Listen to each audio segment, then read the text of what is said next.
It was a cold October night when Jack, a seasoned truck driver, found himself driving down Route 66.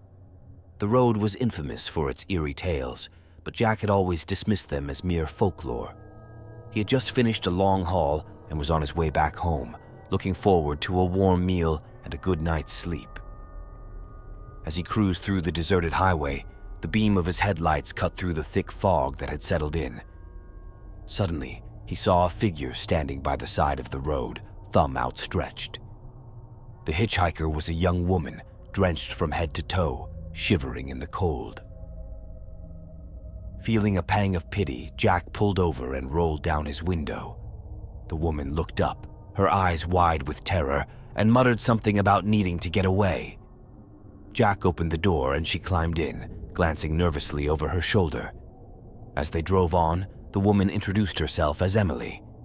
She explained that her car had broken down and she had been walking for hours, hoping someone would stop. She seemed genuinely scared, and Jack tried to reassure her that she was safe now. But as the minutes ticked by, Jack noticed something strange. The radio, which had been playing soft rock, started to emit static. The temperature inside the cab dropped noticeably, and a foul stench filled the air.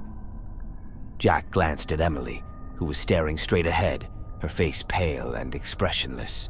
Her eyes seemed to bore into the darkness beyond the windshield, and Jack felt a chill run down his spine. He tried to strike up a conversation, but she remained silent. Suddenly, the truck's engine sputtered and the headlights flickered. Jack pulled over to the side of the road, cursing under his breath. He turned to Emily, intending to ask if she had a flashlight, but she was gone. The passenger seat was empty, the door still closed. Jack jumped out of the truck, his heart pounding.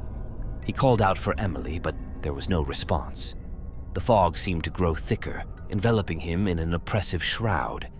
He could barely see a few feet in front of him. Just as he was about to give up and get back into the truck, he heard a soft whisper behind him. He spun around, but there was no one there. The whisper grew louder, more insistent, until it was a cacophony of voices, each one filled with agony and despair. Terrified, Jack ran back to the truck and slammed the door shut. He turned the key, and to his relief, the engine roared to life. He sped down the highway, desperate to put as much distance between himself and whatever was out there. Hours later, Jack reached a small diner on the outskirts of a town. He staggered inside, his face ashen, and asked the waitress if she had seen a woman matching Emily's description. The waitress exchanged a knowing look with the cook before telling Jack to sit down. She explained that Emily had been a local girl who went missing years ago. Her car had broken down on Route 66, and she had never been seen again. Rumors had it that she was killed by a serial killer who prowled the highway, and her spirit now haunted the road, seeking revenge. Jack felt a cold sweat break out on his forehead. He had given a ride to a ghost. The realization sent shivers down his spine. The waitress told him that others had experienced similar encounters, but few lived to tell the tale.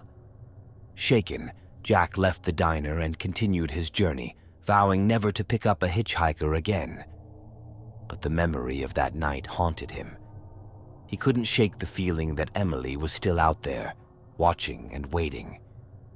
Years later, Jack retired from truck driving, but the nightmares persisted. He would wake up in a cold sweat, hearing Emily's whispers in the dark. Route 66 had taken a part of his soul, and he knew he would never truly escape its grasp.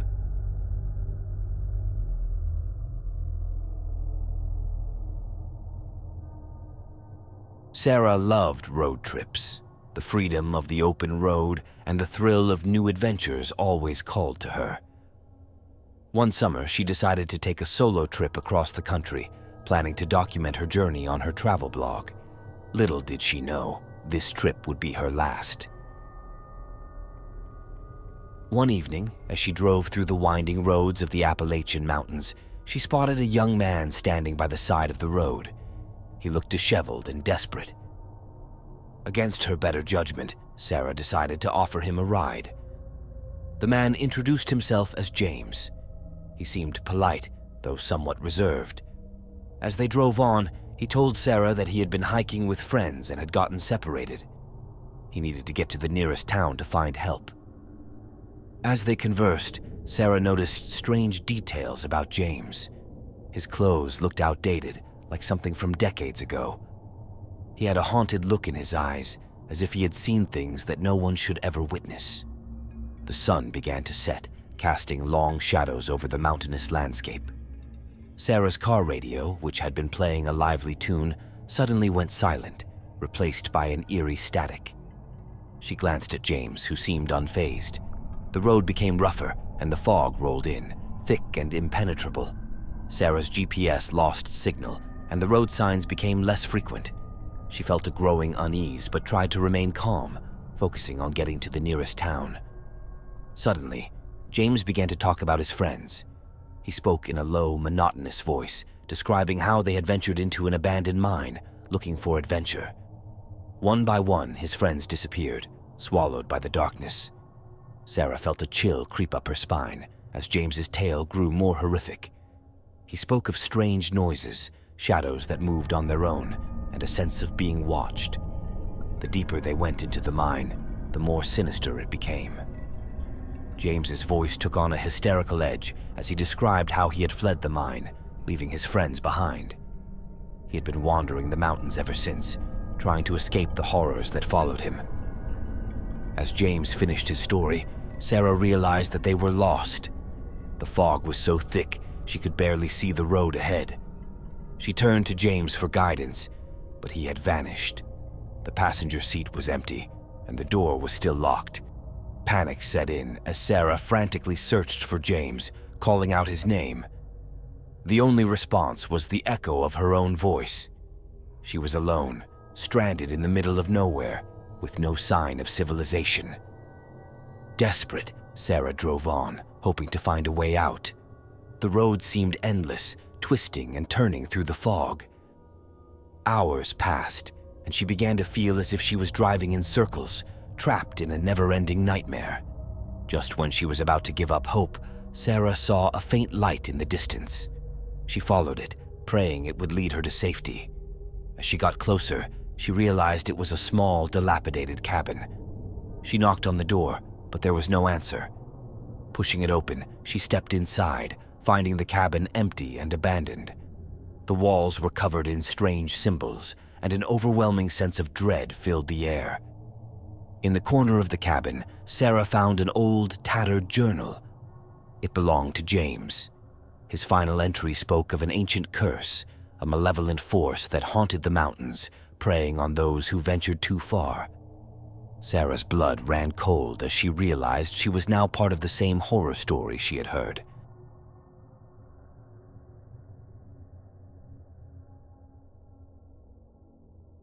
Tom was a seasoned hitchhiker, accustomed to the kindness of strangers.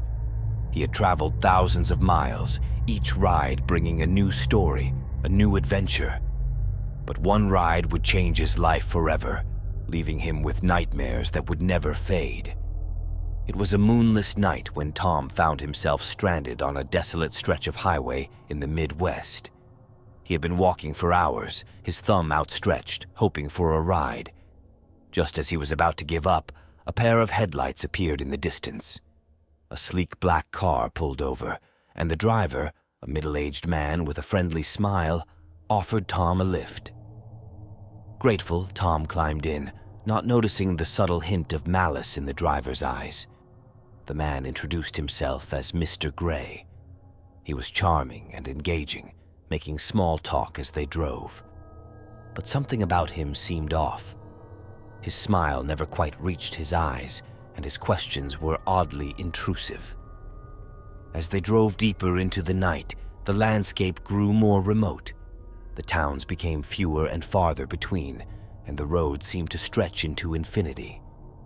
Tom began to feel a growing sense of unease. Mr. Gray began to tell Tom about the history of the area. He spoke of old legends and ghost stories, of lost travelers and mysterious disappearances. His voice was smooth, almost hypnotic, drawing Tom in despite his discomfort.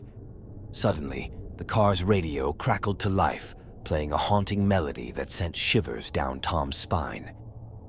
Mr. Gray's demeanor changed, becoming more sinister. He began to ask Tom strange questions about his fears and regrets. Tom tried to change the subject, but Mr. Gray persisted. His questions became more personal, more invasive, until Tom could no longer ignore the growing sense of dread. He glanced at the door, considering an escape, but the car was moving too fast. The road ahead was pitch black, with no signs of life in sight. Tom's heart raced as Mr. Gray's questions took on a darker tone. He spoke of death, of the afterlife, and of the creatures that lurked in the shadows. Just as Tom was about to demand to be let out, the car came to a sudden stop. They were in the middle of nowhere, surrounded by dense forest. Mr. Gray turned to Tom, his eyes glowing with an unnatural light. Without warning, Mr. Gray lunged at Tom, his hands like iron claws. Tom fought back, struggling to break free. He managed to open the door and tumble out, hitting the ground hard. He scrambled to his feet and ran into the woods, not daring to look back. The forest was dark and menacing, the trees casting eerie shadows in the moonlight. Tom could hear Mr. Gray's footsteps behind him, relentless and unyielding. He ran until his lungs burned, the branches tearing at his clothes and skin. Just when he thought he couldn't go on, Tom stumbled upon an old abandoned cabin. He burst through the door, slamming it shut behind him. The cabin was musty and dilapidated, but it offered a momentary refuge. Tom searched the cabin for anything he could use to defend himself. He found an old hunting rifle and clutched it tightly, his heart pounding in his chest. Outside, he could hear Mr. Gray's footsteps drawing closer. The door burst open and Mr. Gray stood there, a malevolent grin on his face. Tom raised the rifle, but before he could fire, Mr. Gray vanished into thin air. The only trace of him was a lingering shadow, a dark presence that seemed to seep into the very walls of the cabin. Tom realized he was not dealing with a man, but with something far more sinister. He knew he would never escape the haunting presence of Mr. Gray, the lurking shadow that would follow him for the rest of his life.